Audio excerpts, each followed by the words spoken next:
어, 청년 실업 문제. 이게 정말 하루 이틀 된 얘기가 아니죠. 네, 맞아요. 꽤 오래됐어요.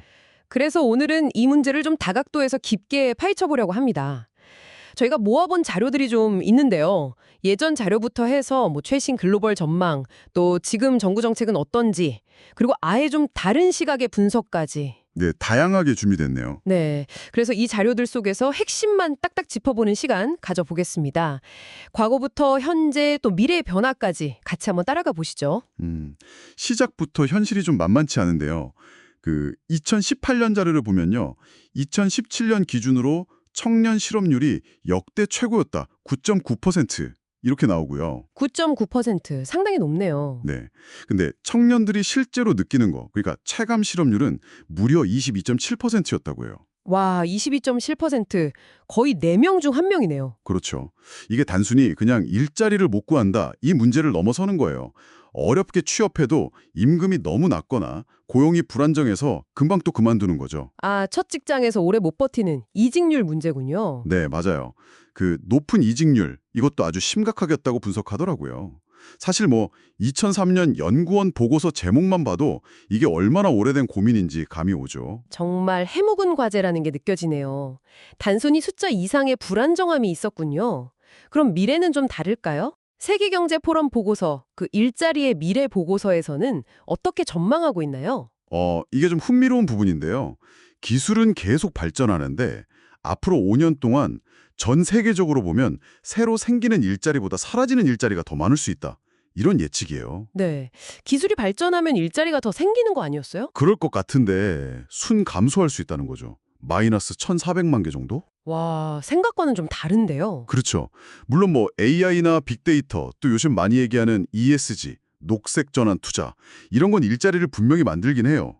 근데 동시에 저성장이나 공급망 문제, 생활비 상승 같은 요인들이 이걸 상쇄시킨다는 분석입니다. 아, 그러니까 없어지는 것도 많아서 결국은 줄어든다. 네.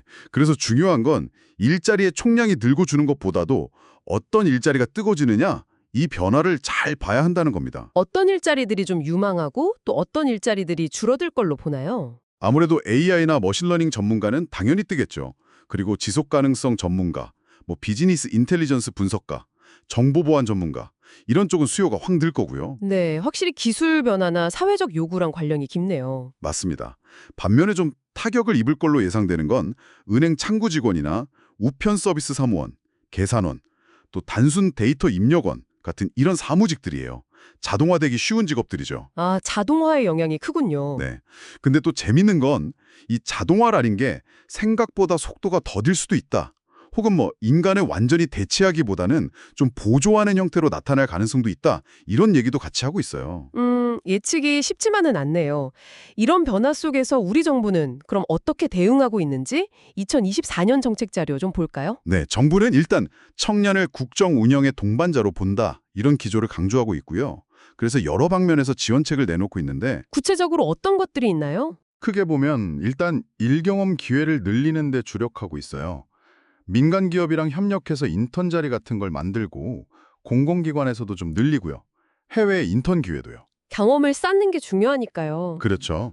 그리고 대학생이나 직업계고 학생들한테 맞춤형으로 고용 서비스도 제공하고 그리고 청년 친화적인 기업에 ESG 지원도 해준다고 하고요. 일자리 관련 지원이 많네요. 또 다른 분야는요? 주거 문제도 빼놓을 수 없죠. 공공분양주택 뉴홈이라고 해서 좀 저렴하게 분양하고 장기저리 대출도 해주고 공공임대주택도 늘리고 대학생 기숙사도 더 짓는다고 하고요. 집 문제가 워낙 크니까. 네. 그리고 자산 형성 지원도 있어요. 청년 도약 계좌라고 정부 지원금도 주고 비과세 혜택도 주는 거. 이거 가입 기준도 좀 낮췄고요. 국가장학금이나 학자금 대출 부담도 줄여주려는 노력이 보입니다. 금리 동결이나 한도 인상 같은 거요. 돈 문제도 신경을 쓰는군요. 그리고 참여 확대. 정부 위원회 같은데 청년 비율 늘리고 청년 보좌역이나 2030 자문단 이런 것도 확대하고요. 마지막으로 좀 취약한 청년들, 특히 자립준비 청년들 지원도 강화하고 있어요. 자립수당도 월 50만 원으로 올리고 전담 인력도 늘리고 상담센터나 의료비 지원 같은 것도 새로 만들고요. 와, 정말 다각도네요. 일자리, 주거, 돈, 참여, 그리고 취약계층 지원까지. 근데 이런 정책들이랑은 좀 결이 다른 시각도 있었잖아요. 그 2018년 분석은 어떤 점을 지적하죠? 네, 이 분석은 청년 실업의 원인을 좀 다르게 봐요. 단순히 청년들 눈높이가 높다거나 아니면 기술이 부족해서 생기는 미스매치 문제가 아니라는 거죠. 그럼 뭐라고 보나요? 이건 자본주의 시스템 자체의 구조적인 문제다. 이렇게 접근해요. 마르크스주의적 관점인데 기술이 발전하고 기업들이 막 경쟁하면서 이윤을 추구하다 보면 필연적으로 실업이 발생할 수밖에 없다는 거예요. 필연적이다. 네. 심지어 자본주의는 임금 상승을 좀 억제하기 위해서 어느 정도의 실업 상태, 이걸 산업 예비군이라고 부르는데 이게 필요하다는 시각이에요. 아, 시스템 자체가 실업을 필요로 한다는 거군요. 좀 충격적인데요? 그렇죠. 그래서 이 분석의 핵심 비판은 뭐냐면 문제의 근본 원인은 절대적으로 일자리가 부족하고 설령 있다 해도 질 낮은 일자리가 문제다. 이겁니다. 질 낮은 일자리. 아까 말한 높은 이직률과도 연결되겠네요. 맞아요.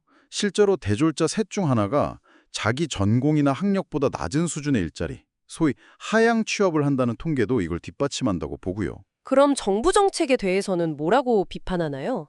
분석 시점이 2018년이긴 하지만요. 네, 그 당시 기준으로 보면 공공부문 정규직 전환이나 노동시간 단축 같은 게 좀 미흡했다. 그리고 정책이 너무 기업 지원 위주라서 실효성이 떨어진다. 이런 비판을 했어요.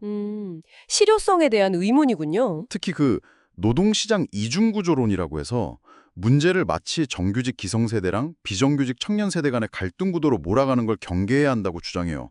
그게 아니라 노동계급 전체가 연대해야 한다는 거죠. 아, 세대 갈등 프레임을 넘어서야 한다는 거군요. 그럼 이 분석에서는 어떤 대안을 제시하나요? 대안은 좀 명확해요. 정부가 직접 나서서 대규모로 공공부문에서 양질의 일자리를 만들어야 한다. 그리고 임금 깎지 말고 노동시간을 단축해야 한다. 재원은 어떻게 마련하고요? 그 재원은 기업이나 부유층에 대한 증세를 통해서 마련하고 실업급여 같은 사회 안전망도 대폭 강화해야 한다. 이런 입장입니다. 확실히 좀 다른 결의 해법이네요. 네, 상당히 구조적인 접근이죠. 오늘 정말 청년 실업이라는 이 복잡한 문제 여러 각도에서 깊이 들여다봤습니다. 과거부터 이어져 온 어려움의 현실, 또 기술 변화가 가져올 미래 예측, 그리고 정부의 다각적인 노력들, 마지막으로 문제의 근원을 파고드는 좀 비판적인 시각까지. 네, 정말 다양한 이야기들이 나왔네요. 자, 이제 이 정보들을 가지고 한번 우리 스스로에게 질문을 던져볼 시간인 것 같습니다. 이렇게 빠르게 변하는 세상 속에서 지금 나오는 정책들을 넘어서서 청년들에게 정말로 힘이 되어줄 수 있는 기회, 또 안전망은 과연 뭘까요? 그리고 우리 사회는 이 문제를 근본적으로 해결하기 위해서 어떤 질문과 더 마주해야 할지 이런 고민들을 좀 각자 해보시면 어떨까 싶습니다.